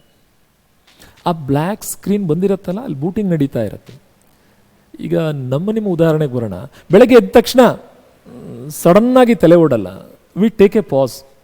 ರುಟೀನ್ ಜಾಬ್ ನಮಗೆ ಗೊತ್ತಿದ್ದೋ ಗೊತ್ತಿಲ್ಲದೇನೋ ಬಾತ್ರೂಮ್ಗೆ ಹೋಗ್ತೀವಿ, ಬ್ರಷ್ ಮಾಡ್ತೀವಿ, ಫ್ರೆಶ್ ಅಪ್ ಆಗ್ತೀವಿ, ಆಚೆ ಬರ್ತೀವಿ. Will have a cup of tea or coffee. ಆ ಟೀ ಕಾಫಿ ತಗೊಂಡ ತಕ್ಷಣದಲ್ಲೇ ನಿನ್ನೆ ಎಲ್ಲಿದ್ದೆ, ಏನು ಮಾಡ್ತಾ ಇದ್ದೆ, ಯಾರಿಗೇನು ಹೇಳಿದ್ದೀನಿ, ಮೀಟಿಂಗ್ ಎಲ್ಲಿದೆ, ಇವತ್ತಿನ ಕೆಲಸಗಳೇನು, ಏನು ಓದಬೇಕು, ಕ್ಲಾಸ್ ಎಷ್ಟು ಗಂಟೆಗೆ, ಲೈಬ್ರರಿ ಏನು, ಎಲ್ಲ ಜ್ಞಾಪಕಕ್ಕೆ ಬರ್ತದೆ. ಸೊ ಅಷ್ಟೊತ್ತು ನಿನ್ನೆ ವಿಷಯಗಳೆಲ್ಲ ರೆಸ್ಟಿಗೆ ಹೋಗಿದ್ವು, ವಾಪಸ್ ಬರಬೇಕಲ್ಲ, ಅದನ್ನೇ ಬೂಟಿಂಗ್ ಪ್ರೋಸೆಸ್ ಅಂತ ಕರಿತೀವಿ. ಇಲ್ಲೇನಾಗಿರ್ತದೆ, ಕಂಪ್ಯೂಟರ್ನಲ್ಲಿ ಸೆಕೆಂಡರಿ ಸ್ಟೋರೇಜ್ ಡಿವೈಸಲ್ಲಿ ಸ್ಟೋರ್ ಆಗಿರುವಂಥ ಆಪರೇಟಿಂಗ್ ಸಿಸ್ಟಮ್ ರ್ಯಾಮಿಗೆ ಲೋಡ್ ಆಗಬೇಕು. ಆ ಪ್ರಕ್ರಿಯೆಯನ್ನೇ ನಾವು ಬೂಟಿಂಗ್ ಅಂತ ಕರಿತೀವಿ. ನೀವು ಯಾವುದೇ ಕಂಪ್ಯೂಟರ್ನ ಸ್ವಿಚ್ ಆನ್ ಮಾಡಿ, ಬಟನ್ ಹಾಕಿ, ಸ್ಟಾರ್ಟಿಂಗ್ ಒಂದು ಬ್ಲ್ಯಾಕ್ ಸ್ಕ್ರೀನ್ ಬರುತ್ತೆ, ಒಂದೆರಡು ಇನ್ಸ್ಟ್ರಕ್ಷನ್ಸ್ ಕಾಣಿಸ್ಕೊಳ್ತದೆ, 4-5 ಸೆಕೆಂಡ್ ಟೈಮ್ ಅಂತ ತೆಗೆದುಕೊಳ್ತದೆ, ಆಮೇಲೆ ಸ್ಟಾರ್ಟ್ ಆಗುತ್ತೆ. ಈಗೆಲ್ಲ ವಿಂಡೋಸ್ 10 ಎಲ್ಲ ಸ್ಟಾರ್ಟ್ ಆಗುವಂಥ ಸ್ಪೀಡ್ ತುಂಬ ಜಾಸ್ತಿ ಮಾಡಿದ್ದಾರೆ. ಸೊ ಈ ಪ್ರಕ್ರಿಯೆಗೆ, ಯಾವ ಪ್ರಕ್ರಿಯೆಗೆ, ಆಪರೇಟಿಂಗ್ ಸಿಸ್ಟಮ್ ಹಾರ್ಡ್ ಡಿಸ್ಕಿಂದ ರ್ಯಾಮಿಗೆ ಲೋಡ್ ಆಗುವಂಥ ಪ್ರಕ್ರಿಯೆಗೆ ಬೂಟಿಂಗ್ ಅಂತ ಕರಿತೀವಿ. ಈ ಬೂಟಿಂಗ್ ಪ್ರಕ್ರಿಯೆ ಮಾಡೋದಕ್ಕೂ ಕೂಡ ನಮಗೊಂದು ಸಾಫ್ಟ್ವೇರ್ ಅಥವಾ ಒಂದು ಪ್ರೋಗ್ರಾಮ್ ಬೇಕಾಗ್ತದೆ. ಕಂಪ್ಯೂಟರಲ್ಲಿ ಪ್ರತಿ ಕೆಲಸ ಮಾಡೋದಕ್ಕೆ ಒಂದು ಹಾರ್ಡ್ವೇರು, ಒಂದು ಸಾಫ್ಟ್ವೇರು ಸ್ಪೆಸಿಫಿಕ್ ಆಗಿ. ಹಾಗೆ ಈ ಬೂಟಿಂಗ್ ಪ್ರೋಸೆಸ್ ನಡೆಯುವುದಕ್ಕೆ ಯಾವ ಹಾರ್ಡ್ವೇರ್ ಅಥವಾ ಯಾವ ಸಾಫ್ಟ್ವೇರ್ನ ಅಗತ್ಯ ಇದೆ ಅಂತ ಪ್ರಶ್ನೆ. ಇಲ್ಲಿ ನೋಡಿ, ಒಂದು TV ಆನ್ ಮಾಡಿದಾಗ, ಒಂದು ಮೊಬೈಲ್ ಆನ್ ಮಾಡಿದಾಗ we may come across such screens. ಕಾಣಿಸುತ್ತೆ, ವೇಟಿಂಗ್ ಸಿಂಬಾಲ್ ಎಲ್ಲ ಬರುತ್ತೆ ನೋಡಿ. ಹಾಗಾದ್ರೆ ಇಲ್ಲಿ ಗಣಕಯಂತ್ರವನ್ನು ಬೂಟ್ ಮಾಡೋದಕ್ಕೆ ಲೋಡರ್ ಅನ್ನುವಂಥ ಒಂದು ಪ್ರೋಗ್ರಾಮ್ ಬರ್ತದೆ. We require this. ಕ್ವಶನ್ಸ್ ಜಾಸ್ತಿ ಬಂದಿರೋದು ಕಂಪೈಲರ್, ಕ್ರೋಢೀಕಾರಕ, ಅಸೆಂಬ್ಲರ್, ಜೋಡಕ. ಇಲ್ಲಿ ನಾವೊಬ್ಬ ವ್ಯಕ್ತಿ ಜೊತೆ ಮಾತಾಡ್ಬೇಕಾರೆ ನಾವೇನು ಹೇಳ್ತೀವಿ, ಒಬ್ಬ ಮೇಸ್ಟ್ರಿಗೆ ವಿದ್ಯಾರ್ಥಿಗಳ ಮಟ್ಟಕ್ಕಿಳಿದು ಪಾಠ ಮಾಡಿ, ಅವರ ಭಾಷೆನ ಅರ್ಥ ಮಾಡ್ಕೊಳ್ಳಿ, ಅವರ ದೈನಂದಿನ ಜೀವನದಲ್ಲಿ ಬಳಸುವಂಥ ಪದಗಳನ್ನು ಒಂದ್ಸಾರಿ ನೋಡಿ. ಹಾಗೆ ನಾವು ಕಂಪ್ಯೂಟರ್ ಜೊತೆ ವ್ಯವಹರಿಸಬೇಕಾದ್ರೆ ಅಸೆಂಬ್ಲಿ ಲೆವೆಲ್ ಲ್ಯಾಂಗ್ವೇಜಲ್ಲಿ ಬರೆದಂಥ ಪ್ರೋಗ್ರಾಮನ್ನು ಮಷೀನ್ ಲೆವೆಲ್ ಲ್ಯಾಂಗ್ವೇಜ್ಗೆ ಕನ್ವರ್ಟ್ ಮಾಡೋದಕ್ಕೆ ಬಳಸುವಂತಹ ಟ್ರಾನ್ಸ್ಲೇಟರ್, ಭಾಷಾಂತರಕ. ಇದು ಕನ್ನಡದಲ್ಲಿ ಜೋಡಕ ಅಂತೀವಿ, ಇಂಗ್ಲೀಷಲ್ಲಿ ಅಸೆಂಬ್ಲರ್ ಅಂತೀವಿ. ಹೈ ಲೆವೆಲ್ ಲ್ಯಾಂಗ್ವೇಜಲ್ಲಿ ಬರೆದಂಥ ವಿವರಗಳನ್ನು ಮಷೀನ್ ಲೆವೆಲ್ ಲ್ಯಾಂಗ್ವೇಜ್ಗೆ ಕನ್ವರ್ಟ್ ಮಾಡೋದಕ್ಕೆ ಕಂಪೈಲರ್ನ ಬಳಕೆ ಮಾಡ್ತೀವಿ, ಕ್ರೋಢೀಕಾರಕ. ಸಿ ಲ್ಯಾಂಗ್ವೇಜಿಗಿದೆ ನೋಡಿ, ಸಿ ಕಂಪೈಲರ್ ಅಂತ. ಅದಕ್ಕೂ ವ್ಯತ್ಯಾಸ ಏನು? ಕಂಪೈಲರ್ ಒಂದೊಂದೇ ಸಾಲಿನ ಮಾಹಿತಿಯನ್ನು ಏನು ಮಾಡ್ತದೆ, ಟ್ರಾನ್ಸ್ಲೇಟ್ ಮಾಡ್ತದೆ. ಕಂಪೈಲರ್. ಜೋಡಕ ಅಸೆಂಬ್ಲಿ ಲೆವೆಲ್ ಲ್ಯಾಂಗ್ವೇಜ್, ಅಸೆಂಬ್ಲಿ ಭಾಷೆಯಲ್ಲಿ ಬರೆದಂಥ ವಿವರಗಳನ್ನು ಅದು ಯಾಂತ್ರಿಕ ಭಾಷೆಗೆ ಕನ್ವರ್ಟ್ ಮಾಡ್ತದೆ. ಹೈ ಲೆವೆಲ್ ಲ್ಯಾಂಗ್ವೇಜಲ್ಲಿ ಬರೆದಂಥ ಪ್ರೋಗ್ರಾಮ್ಗಳನ್ನು ಯಾಂತ್ರಿಕ ಭಾಷೆಗೆ ಭಾಷಾಂತರಿಸ್ತದೆ. ಆಪರೇಟಿಂಗ್ ಸಿಸ್ಟಮ್, ಕಾರ್ಯಾಚರಣೆ ವ್ಯವಸ್ಥೆ. ಮೊಬೈಲಲ್ಲಿ ಆ್ಯಂಡ್ರಾಯ್ಡ್ ಅನ್ನೋದೊಂದು ಆಪರೇಟಿಂಗ್ ಸಿಸ್ಟಮ್. ನಾವು ಯೂಸ್ ಮಾಡೋ ಡೆಸ್ಕ್ಟಾಪ್ ಕಂಪ್ಯೂಟರ್ಗಳಲ್ಲೇ ವಿಂಡೋಸ್ ಅನ್ನೋದೊಂದು ಆಪರೇಟಿಂಗ್ ಸಿಸ್ಟಮ್. ಅಲ್ಲಿರುವಂಥ ಹಾರ್ಡ್ವೇರು, ಸಾಫ್ಟ್ವೇರ್ಗಳೆಲ್ಲವನ್ನು ಮ್ಯಾನೇಜ್ ಮಾಡಲಿಕ್ಕೆ ಬೇಕಾಗುವಂಥ ಒಂದು ಸಾಫ್ಟ್ವೇರ್. ಅದಕ್ಕೆ ಯೂಸರ್ ಫ್ರೆಂಡ್ಲಿ ಸಾಫ್ಟ್ವೇರ್ ಅಂತ ಬೇರೆ ಕರಿತೀವಿ. ಒಂದೇ ಒಂದು ಸಂಸ್ಕಾರಕವನ್ನು ಬಳಸಿ ಗಣಕಯಂತ್ರದ ಕಾರ್ಯಾಚರಣೆ ವ್ಯವಸ್ಥೆ 2 ಅಥವಾ 2ಕ್ಕಿಂತ ಹೆಚ್ಚು ಕಾರ್ಯಕ್ರಮಗಳನ್ನು ಏಕಕಾಲದಲ್ಲಿ ಕಾರ್ಯಗತಗೊಳಿಸೋ ಪ್ರಕ್ರಿಯೆಗೆ ಏನಂತ ಕರೀತಾರೆ? The capability of the operating system to enable 2 or more than 2 programs to execute simultaneously in a single computer system by using a single processor is called as. ಮನುಷ್ಯನಿಗೆ ತಲೆ ಒಂದೇ ಇದೆ. ಈಗ ಸದ್ಯ ಈ ವಿಡಿಯೋ ನೋಡ್ತಾ ಇದ್ರಿ, ಮನಸ್ಸಲ್ಲಿ ಇನ್ನೊಂದು ಯೋಚನೆ ಓಡ್ತಾ ಇರುತ್ತೆ. ಸದ್ಯ ನಾನು ಕೂಡ ವಿಡಿಯೋ ಮಾಡ್ತಾ ಇದ್ದೀನಿ, ನನ್ನ ಮನಸ್ಸಲ್ಲಿ ಓಡ್ತಾ ಇರೋದು ನೋಡಿ, ಸಾಧನಾಗೆ ಆಲ್ಮೋಸ್ಟ್ ಇವತ್ತು ಇನ್ನೊಂದು ಸ್ವಲ್ಪ ಹೊತ್ತಿಗೆ 10 ಲಕ್ಷ ಜನ ಸಬ್ಸ್ಕ್ರೈಬರ್ಸ್ ಆಗ್ತೀರಿ.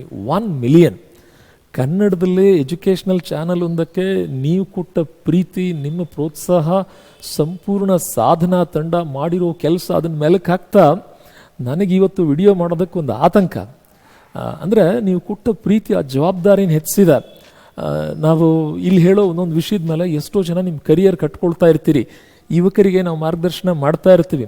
ಕೆಲವು ಸಂದರ್ಭದಲ್ಲಿ ನೀವು ತೋರಿಸಿರೋ ಪ್ರೀತಿಗೆ ಮೂಕರಾಗ್ಬಿಡ್ತೀವಿ, ಸೈಲೆಂಟ್ ಆಗಿ ಏನು ನನಗೆ ಪದಗಳು ಬರ್ತಾ ಇಲ್ಲ ಈ ವಿಷಯ ಜ್ಞಾಪಕಕ್ಕೆ ಬಂದಾಗ. ಈವನ್ ನಾನು ಮಂಜುನಾಥ್ ಸರ್ ಜೊತೆ ಕೂಡ ಮಾತಾಡ್ತಿರ್ಬೇಕಾರೆ ಅವ್ರು ಅದೇ ಹೇಳಿದ್ರು, ಇಲ್ಲ ಸರ್, ಇನ್ನೂ ನಾನು 1 ಮಿಲಿಯನ್ ರೀಚ್ ಆಗೋವರೆಗೂ ನನಗೆ ಏನು ಹೇಳಬೇಕು, ಏನು ಮಾತಾಡಬೇಕು ಗೊತ್ತಾಗ್ತಾ ಇಲ್ಲ. ಹೇಗೆ ಬಂತು ಜರ್ನಿ? ಸ್ಟಾರ್ಟಿಂಗ್ ಎಲ್ಲ ಈಗ ಬಿಡಿ, ಟೆಕ್ನಾಲಜಿ ಫಿಂಗರ್ ಟಿಪ್ಪಲ್ಲಿದೆ. ಸ್ಟಾರ್ಟಿಂಗ್ ಶುರು ಮಾಡಿದಾಗ ಪಾಪ ಮೊಬೈಲಲ್ಲಿ ಹೋಗಿ ಅದನ್ನು ವಿಡಿಯೋ ರೆಕಾರ್ಡ್ ಅಂತ ಮಾಡಿ, ಅವ್ರ ಊರಲ್ಲಿ ನೆಟ್ವರ್ಕ್ ಬರದೆ ಹೋದರೆ ಡಿಸ್ಟ್ರಿಕ್ಟ್ ಹೆಡ್ ಕ್ವಾರ್ಟರ್ಗೆ ಹೋಗಿ ಯಾವುದೋ ಒಂದು ಪಾರ್ಕಲ್ಲಿ ಕೂತು ಮೊಬೈಲಲ್ಲಿ ಇರುವಂಥ ಆ ಒಂದು ಫೈಲನ್ನು ಅಪ್ಲೋಡ್ ಮಾಡುವಂಥ ನಕಲೇರಿಸು ಎಷ್ಟು ಗಂಟೆಗಳ ಕಾಲ ಸಮಯ ತೆಗೆದುಕೊಳ್ಳುತ್ತದೆ. ಒಂದು 100 ವ್ಯೂಸ್ ಆಗ್ಬಿಟ್ರೆ ತುಂಬ ಖುಷಿಯಾಗುತ್ತೆ. ಒಂದೊಂದು ವಾರ 15 ದಿವಸಕ್ಕೆಲ್ಲ 1000. ಅದನ್ನು ಕೇಳೋದಕ್ಕೆ ತುಂಬ ಕುತೂಹಲ ಅನ್ನಿಸ್ತದೆ. ಹಾಗೆ ಇದೊಂದು ಅದ್ಭುತವಾದ ಸಾಧನೆ. ಕನ್ನಡಿಗರ ಪ್ರೀತಿಗೆ, ಕನ್ನಡಿಗರೇ ನಮ್ಮೆಲ್ಲರಿಗೂ ಕೊಟ್ಟಂಥ ಅದ್ಭುತವಾದ ಕೊಡುಗೆ. ನಾಡಿನ ಸಮಸ್ತರಿಗೂ ಕೂಡ, ಎಲ್ಲ ಸ್ಪರ್ಧಾರ್ಥಿಗಳಿಗೆ ಹೃತ್ಪೂರ್ವಕವಾಗಿ ಧನ್ಯವಾದಗಳನ್ನು ಹೇಳ್ತಾ, ನಿಮ್ಮ ಪ್ರೀತಿ ನಮ್ಮ ಮೇಲೆ ಹೀಗೆ ಇರಲಿ, ನಿಮ್ಮ ವಿಶ್ವಾಸ ನಮ್ಮ ಜೊತೆ ಹೀಗೆ ಇರಲಿ. ನಾವೆಲ್ಲ ನಮ್ಮ ಸಾಧನಾ ತಂಡ ಇನ್ನಷ್ಟು ಮತ್ತಷ್ಟು ಹೊಸ ಹೊಸ ಯೋಚನೆಗಳ ಜೊತೆ, ಹೊಸ ಪರಿಕಲ್ಪನೆಗಳ ಜೊತೆಗೆ ಈ ಶಿಕ್ಷಣಕ್ಕೆ ಸಂಬಂಧಪಟ್ಟಂಥ, ಸ್ಪರ್ಧಾತ್ಮಕ ಪರೀಕ್ಷೆಗೆ ಸಂಬಂಧಪಟ್ಟಂಥ ಅಥವಾ ಸಾಮಾಜಿಕವಾಗಿ ಮತ್ತಾವುದಾದ್ರು ಕಾರ್ಯಗಳಿಗೆ ಸಂಬಂಧಪಟ್ಟಂಥ ಸಾಕಷ್ಟು ವಿಡಿಯೋಗಳ ಜೊತೆ ನಾವು ಬರ್ತೀವಿ ಅಂತ ತಿಳಿಸ್ತಾ, ಲೆಟ್ ಮಿ ಗೆಟ್ ಬ್ಯಾಕ್. ನೋಡಿ, ಪಾಠ ಏನೋ ಹೇಳ್ತಾ ಇದ್ವಿ, ಮನಸ್ಸಲ್ಲಿ ಏನೋ ಓಡ್ತಾ ಇತ್ತು, ಬೇರೆ ಏನೋ ಕೆಲಸ ಮಾಡ್ತಾ ಇದ್ವಿ. ತಲೆ ಒಂದೇ ಇದೆ, ಕೆಲಸಗಳು 2-3 ನಡೀತಾ ಇದೆ. ಫಾರ್ ಎಕ್ಸಾಂಪಲ್, ಈಗ ಸದ್ಯ ಇಲ್ಲೊಂದು ವಿಂಡೋ ಓಪನ್ ಇದೆ, ಪಕ್ಕಕ್ಕೆ ಮತ್ತೊಂದು ವಿಂಡೋ ಓಪನ್ ಇದೆ, ಅದ್ರ ಪಕ್ಕಕ್ಕೆ ಇನ್ನೊಂದು ವಿಂಡೋ ಓಪನ್ ಇದೆ. ಎಲ್ಲ ವಿಂಡೋಗಳು ಆಟ್ ಎ ಟೈಮ್ ಕೆಲಸ ಮಾಡ್ತಾ ಇದ್ದಾವೆ. ಈ ಪ್ರಕ್ರಿಯೆಯನ್ನೇ, ಇಂತಹ ಕೆಲಸವನ್ನೇ ನಾವು ಏನಂತ ಕರಿತೀವಿ? ತಲೆ ಒಂದೇ ಇರ್ತದೆ, ಒಂದಕ್ಕಿಂತ ಹೆಚ್ಚು ಕೆಲಸ ಮಾಡ್ತಾರೆ. ಚಾಯ್ಸಸ್ ಆರ್ ಮಲ್ಟಿ ಪ್ರೊಸೆಸಿಂಗ್, ಬಹು ಸಂಸ್ಕರಣೆ. ಆವಾಗ ತಲೆಗಳು ಜಾಸ್ತಿ ಬೇಕು. ಸೂಪರ್ ಕಂಪ್ಯೂಟರ್ಗೆ ಇರ್ತದೆ ನೋಡಿ, 1000 ಪ್ರೊಸೆಸರ್ಗಳನ್ನ ಕನೆಕ್ಟ್ ಮಾಡಿರ್ತಾರೆ. That's multi tasking. ಈ ಮೊಬೈಲದ್ದು ಒಂದು ಆ್ಯಡ್ ಬಂದಿತ್ತು, ನೀವು ಗಮನಿಸಿದಿರೋ ಇಲ್ಲೋ ಗೊತ್ತಿಲ್ಲ ನನಗೆ. ಮೊಬೈಲದ್ದು ಒಂದು ಆ್ಯಡ್ ಬಂದಿತ್ತು, he is mister Bhaskar, he is multi tasker. ಏಕಕಾಲಕ್ಕೆ ಒಂದಕ್ಕಿಂತ ಹೆಚ್ಚು ಕೆಲಸ ಮಾಡಿ. ಆ ಆ್ಯಡ್ಗಳಲ್ಲಿ ಇರ್ತದೆ, ಆ ಆ್ಯಡ್ಗಳಲ್ಲಿ ಟೆಕ್ನಾಲಜಿಯನ್ನು ಎಕ್ಸ್ಪ್ಲೇನ್ ಮಾಡ್ತಾ ಇರ್ತಾರೆ, ಆ್ಯಡ್ಗಳಲ್ಲಿ ಸೈನ್ಸನ್ನು ಹೇಳ್ತಾ ಇರ್ತಾರೆ. ಈಗ ಫಾರ್ ಎಕ್ಸಾಂಪಲ್, ಉತ್ತರ ಧ್ರುವದಿಂದ ದಕ್ಷಿಣ ಧ್ರುವಕ್ಕೂ ಚುಂಬಕ ಗಾಳಿಯು ಬೀಸುತ್ತಿದೆ. ಅಂದರೆ ಕಾಂತೀಯ ಬಲರೇಖೆಗಳು ಉತ್ತರ ದಿಕ್ಕಿನಿಂದಲೇ ಹೊರಡುತ್ತವೆ, ದಕ್ಷಿಣ ದಿಕ್ಕನ್ನೇ ಸೇರ್ತವೆ ಅನ್ನೋ ವೈಜ್ಞಾನಿಕ ಮನೋಭಾವನೆಯ ಪರಿಕಲ್ಪನೆಯನ್ನು ಕವಿ ತಮ್ಮ ಕವಿತೆಯಲ್ಲಿ ಸೇರಿಸಿದ್ದಾರೆ. ಬಾನಿಗೊಂದು ಎಲ್ಲಿದೆ? ಬಾನು ಅಂದರೆ ಆಕಾಶ. ಆಕಾಶಕ್ಕೆ ಉದ್ದ ಅಗಲ ಆಳ ಹೇಳೋಕೆ ಬರತ್ತಾ? ಇರೋಕ್ಕೆ ಸಾಧ್ಯನಾ? ಅದೊಂದು ಕಾಲ್ಪನಿಕ ಸ್ಥಳ. ಸೊ ಕವಿಯ ಕವಿತೆಯಲ್ಲಿ, ಕವಿಯ ಕಾಲ್ಪನಿಕ ಲೋಕದಲ್ಲೂ ಕೂಡ ವೈಜ್ಞಾನಿಕ ವಾಸ್ತವಿಕತೆಯನ್ನು ಅಡಗಿಸಿಡುವಂಥ ಆ ಸಾಮರ್ಥ್ಯ ನಮ್ಮ ನಾಡಿನ ಕವಿಗಳಿಗಿದೆ. ನಮ್ಮ ಭಾಷೆ ಅಷ್ಟು ಅದ್ಭುತವಾಗಿದೆ. ಬಾನಿಗೊಂದು ಎಲ್ಲಿದೆ. ನಮ್ಮಲ್ಲಿ ಈಗ ಅವಸರದ ಸಂದರ್ಭದಲ್ಲಿ ಬೈತೀವಿ ನಾವು, ಹಂಗೆ ಮೀನಾಮೇಷ ಮಾಡ್ಬೇಡ, ಲಘು ಬಾ. ನಾನು ಉತ್ತರ ಕರ್ನಾಟಕದ ಭಾಷೆಯಲ್ಲಿ ಮಾತನಾಡ್ತಾ ಇದ್ದೇನೆ. ಭಾಳ ಜನರಿಗೆ ಹೇಳ್ತೀವಿ ನೋಡಿ, ಮೀನಾಮೇಷ ಮಾಡಬೇಡ ಅಂತ. ಏನು ಹಂಗಂದ್ರೆ, ಮೇಷ, ವೃಷಭ, ಮಿಥುನ, ಕರ್ಕ, ಸಿಂಹ, ಕನ್ಯಾ, ತುಲಾ, ವೃಶ್ಚಿಕ, ಧನು, ಮಕರ, ಕುಂಭ, ಮೀನ 12 ರಾಶಿ ನಕ್ಷತ್ರ ಪುಂಜಗಳು. ಸೂರ್ಯ ಚಂದ್ರರಿಗೆ ಇವರನ್ನು ಚಲಿಸೋದಕ್ಕೆ, ಈ ಮಾರ್ಗದ ಮೂಲಕ ದಾಟಿ ಬರೋದಕ್ಕೆ 1 ವರ್ಷದ ಅವಧಿ ಬೇಕು. ಇಲ್ಲಿಗೆ ಮೇಷದಿಂದ ಮೀನದವರೆಗೆ. ಹಾಗಾದ್ರೆ ವ್ಯಕ್ತಿಗೆ ನಾವು ಮೀನಾಮೇಷ ಮಾಡ್ಬೇಡ ಅಂದ್ರೆ, ಮೇಷದಿಂದ ಮೀನಕ್ಕೆ ಬರೋ ಕೆಲಸನ ಮೀನದಿಂದ ಮೇಷಕ್ಕೆ ಕೆಲಸ ಉಲ್ಟಾ ಮಾಡ್ತಾ ಇದೆಯಾ? ಹಾಗೆ ಮೇಷದಿಂದ ಮೀನಕ್ಕೆ 1 ವರ್ಷ, ಒಂದು ಕೆಲಸ ಉಲ್ಟಾ ಮಾಡೋದ್ರ ಜೊತೆ 1 ವರ್ಷಗಟ್ಟಲೆ ಟೈಮ್ ತೆಗೆದುಕೊಳ್ತಾ ಇದೆಯಾ, ಬೇಗ ಕೆಲಸ ಮುಗಿಸಪ್ಪ ಅಂತ ಅರ್ಥ. ಅಂದರೆ ನಮ್ಮ ಆಡು ಭಾಷೆಯಲ್ಲೂ ಕೂಡ ವೈಜ್ಞಾನಿಕತೆ ಇತ್ತು ನೋಡಿ. ಅದೇ ಮಾದರಿಯಲ್ಲೇ ಲೆಟ್ ಅಸ್ ಪ್ರೊಸೀಡ್ ಫರ್ದರ್. ಇಲ್ಲಿಯೂ ಕೂಡ ಪ್ರತಿ ಹಂತದಲ್ಲಿ ಬಳಸೋ ಪದ, ಆ ಅಡ್ವರ್ಟೈಸ್ಮೆಂಟಲ್ಲಿ ಬಂದಂಥ ಪದ ನಮಗೆ ಟೆಕ್ನಾಲಜಿನ ಕಲಿಸ್ತಾ ಇದೆ. ನಾವು ಆ ಕಡೆ ಗಮನಿಸ್ಕೋಬೇಕು ಅಷ್ಟೇನೆ. ಮಲ್ಟಿ ಪ್ರೋಗ್ರಾಮಿಂಗ್, ಮಲ್ಟಿ ಎಕ್ಸಿಕ್ಯೂಷನ್, ನನ್ ಆಫ್ ದಿಸ್. ಈ ಮಲ್ಟಿ ಟಾಸ್ಕಿಂಗ್ ಅನ್ನೋದಕ್ಕೆ ಇಲ್ಲೊಂದು ಎಕ್ಸಾಂಪಲ್ ಕೊಡೋದಕ್ಕೆ ಇಚ್ಛಿಸ್ತೇನೆ ನಾನು. ಮಲ್ಟಿ ಟಾಸ್ಕಿಂಗ್ ಏಕಕಾಲದಲ್ಲಿ ಒಂದಕ್ಕಿಂತ ಹೆಚ್ಚು ಕೆಲಸಗಳನ್ನು ಮಾಡಬಲ್ಲಂಥ ಒಂದು ಸಾಮರ್ಥ್ಯ. Say for example,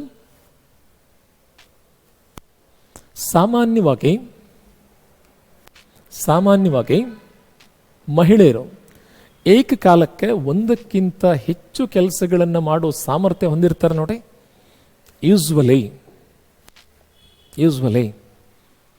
the women are capable of performing more than one task. ಇದನ್ನ ಮಲ್ಟಿ ಟಾಸ್ಕಿಂಗ್ ಎಬಿಲಿಟಿ ಅಂತ ಕರಿತೀವಿ ನಾವು. We call it as multi tasking ability. ಒಂದಕ್ಕಿಂತ ಹೆಚ್ಚು ಕೆಲಸಗಳನ್ನು ಸಮರ್ಥವಾಗಿ ನಿಭಾಯಿಸಬಲ್ಲಂಥ ಸಾಮರ್ಥ್ಯ. ಎಲ್ಲಿ ಏಕಕಾಲದಲ್ಲಿ ಇಷ್ಟೆಲ್ಲ ಕೆಲಸ ನಡೀತಾ ಇರ್ತದೆ. ಹಾಗಾದ್ರೆ ಈ ಪ್ರಕ್ರಿಯೆಗೆ, ಯಾವ ಪ್ರಕ್ರಿಯೆಗೆ? ಪ್ರೊಸೆಸರ್ ಒಂದೇ ಇರ್ತದೆ, ಒಂದಕ್ಕಿಂತ ಹೆಚ್ಚು ಕೆಲಸಗಳನ್ನು ಏಕಕಾಲಕ್ಕೆ ಸಮರ್ಥವಾಗಿ ಮಾಡೋದಕ್ಕೆ ನಾವು ಮಲ್ಟಿ ಟಾಸ್ಕಿಂಗ್ ಅಂತ ಕರಿತೀವಿ. ಐಕಾನ್ಗಳನ್ನು ಎಂತಹ ಸ್ವರೂಪದ ಆದೇಶ ಅಂತ ಕರೀತಾರೆ? Icons are dash type of commands, typed verbal picture imaginary. ಬೆರಳಚ್ಚಿಸಿರುವಂತಹ ಶಾಬ್ದಿಕ ಆಕೃತಿ ರೂಪದ ಕಾಲ್ಪನಿಕ. ಇವುಗಳನ್ನು ಆಕೃತಿ ರೂಪದ ಕಮಾಂಡ್ಗಳು ಅಂತ ಕರೀತೇವೆ. ಒಂದು ಡೈಗ್ರಾಮ್ ಇರ್ತದೆ, ಅದನ್ನು ಡಬಲ್ ಕ್ಲಿಕ್ ಮಾಡಿದ್ರೆ ಸಂಬಂಧಪಟ್ಟಂತ ಫೈಲ್ ಓಪನ್ ಆಗ್ತದೆ ನೋಡಿ. Icons, they are the picture type of commands. ಮೊಬೈಲ್ನೆಲ್ಲ ಇದೆ ಇಲ್ಲ. ಕ್ರಿಯಾಹಾಳೆ ಅಥವಾ ವರ್ಕ್ಶೀಟ್ಗಳಲ್ಲಿ ದತ್ತಾಂಶವನ್ನು ಸೇರಿಸೋದಕ್ಕೆ ಬಳಸುವ ಮೂಲಭೂತ ಘಟಕ, the basic unit of a worksheet into which you enter the data in Excel is called as tab key, cell, box, range. None of this. ಮುಂತಳ್ಳೋ ಕೀಲಿ ಮುಂದಕ್ಕೆ ಚಲಿಸ್ತದೆ, ಟ್ಯಾಬ್ ಕೀ ಅಥವಾ ತೂಗುಪಟ್ಟಿ, ಕೋಶ, ಪೆಟ್ಟಿಗೆ, ವಿಸ್ತಾರ. Which of them? So MS ಎಕ್ಸೆಲ್ನ ವರ್ಕ್ಶೀಟ್ಸಲ್ಲಿ ಅಡ್ಡ ಸಾಲುಗಳು, ಕಂಬಸಾಲು ಸಂಧಿಸುವಂತಹ ಒಂದು ಸ್ಥಳ ಇದೆ ನೋಡಿ. The point of intersection of row and column will make a cell. ಇವುಗಳನ್ನು ಸೆಲ್ ಅಥವಾ ಕೋಶ ಅಂತ ಕರಿತೀವಿ. ಪ್ರತಿ ಸೆಲ್ ಒಳಗಡೆ ಸಾಂಖ್ಯಿಕ ದತ್ತಾಂಶವನ್ನು, ಅಕ್ಷರ ರೂಪದ ದತ್ತಾಂಶವನ್ನು ಅಥವಾ ಎಕ್ಸೆಲ್ ಕಮಾಂಡ್ಗಳನ್ನು ಅಗತ್ಯಕ್ಕೆ ತಕ್ಕಂಥ ಮಾಹಿತಿಯನ್ನು ಸೇರಿಸ್ತಾ ಬರ್ತೀವಿ. ಸರಿನಾ? ಇದನ್ನ MS ಎಕ್ಸೆಲ್ನ ಮೋಸ್ಟ್ ಬೇಸಿಕ್ ಯೂನಿಟ್ ಅಂತ ಕರಿತೀವಿ. ಅತ್ಯಂತ ಮೂಲಭೂತವಾಗಿರುವಂತಹ ಘಟಕ, ವ್ಯಕ್ತಿಯ ದೇಹದಲ್ಲಿ ಅತ್ಯಂತ ಮೂಲಭೂತವಾಗಿರುವಂತಹ ಘಟಕ ಜೀವಕೋಶ, ಜೀವಿಯ ಕಾರ್ಯನಿರ್ವಾಹಕ ಘಟಕ ಅಂತ ಕರಿತೀವಿ. ಲೈಕ್ ವೈಸ್ ವಿದ್ಯುನ್ಮಾನ ಅಗಲವಾದ ಹಾಳೆ ಅಂದರೆ ಇಲೆಕ್ಟ್ರಾನಿಕ್ ಸ್ಪ್ರೆಡ್ಶೀಟ್, ಇವುಗಳಲ್ಲಿ ಏನನ್ನ ಒಳಗೊಂಡಿರ್ತದೆ? What does an electronic spreadsheet consist of? Rose, columns, cells, all of this, ನನ್ ಆಫ್ ದಿಸ್. ಅಡ್ಡ ಸಾಲಿರುತ್ತೆ, ಕಂಬ ಸಾಲಿರುತ್ತೆ, ಕೋಶಗಳಿರ್ತವೆ, ಈ ಮೇಲಿನ ಎಲ್ಲವೂ ಇರ್ತದೆ, ಯಾವುದೂ ಇರಲ್ಲ. ಈಗ ತಾನೇ ಗಮನಿಸಿದ್ವಲ್ಲ? ಎಸ್, ಅದರಲ್ಲಿ ಅಡ್ಡ ಸಾಲುಗಳೂ ಇದಾವೆ, ಕಂಬ ಸಾಲುಗಳೂ ಇದಾವೆ, ಕೋಶಗಳು ಕೂಡ ಇದಾವೆ. ಇದೆಲ್ಲ ಸೇರಿಸಿದಾಗಲೇ MS ಎಕ್ಸೆಲ್ ಆಗೋಕ್ಕೆ ಸಾಧ್ಯ. ಎಸ್, ವೆಲ್ ಫ್ರೆಂಡ್ಸ್, ಇದಿಷ್ಟು ಮಾಹಿತಿ ಜೊತೆಗೆ ಮತ್ತೊಂದು ಸಾರಿ ತಮ್ಮೆಲ್ಲರ ಪ್ರೀತಿಗೆ ಹೃತ್ಪೂರ್ವಕವಾಗಿರುವಂಥ ವಂದನೆಗಳನ್ನು ತಿಳಿಸ್ತಾ ವಾಪಸ್ ನಮ್ಮ ಸಾಧನಾ ತಂಡ ಮತ್ತಷ್ಟು ವಿಭಿನ್ನವಾಗಿರೋ ವಿಷಯಗಳ ಜೊತೆ ತಮ್ಮನ್ನು ಕಾಣ್ತದೆ. ಪ್ರಾಯಶಃ ಕೋವಿಡ್ ಮುಗಿತಾ ಬಂತು, ವ್ಯಾಕ್ಸಿನೇಷನ್ ಎಲ್ಲರದ್ದು ಆಗಿದೆ. ಇನ್ ಕೇಸ್ ಆಗಿಲ್ಲ ಅಂದರೆ ಸೆಕೆಂಡ್ ಡೋಸನ್ನು ಕೂಡ ಕಂಪ್ಲೀಟ್ ಮಾಡ್ಕೊಳ್ಳಿ. ಬಹಳಷ್ಟು ನೋಟಿಫಿಕೇಶನ್ಸ್ ಬರ್ತಾ ಇದೆ. Start preparing right now onwards. We wish you best of luck. ಮತ್ತೆ ಸಿಗೋಣ. Take care. ಬಾಯ್.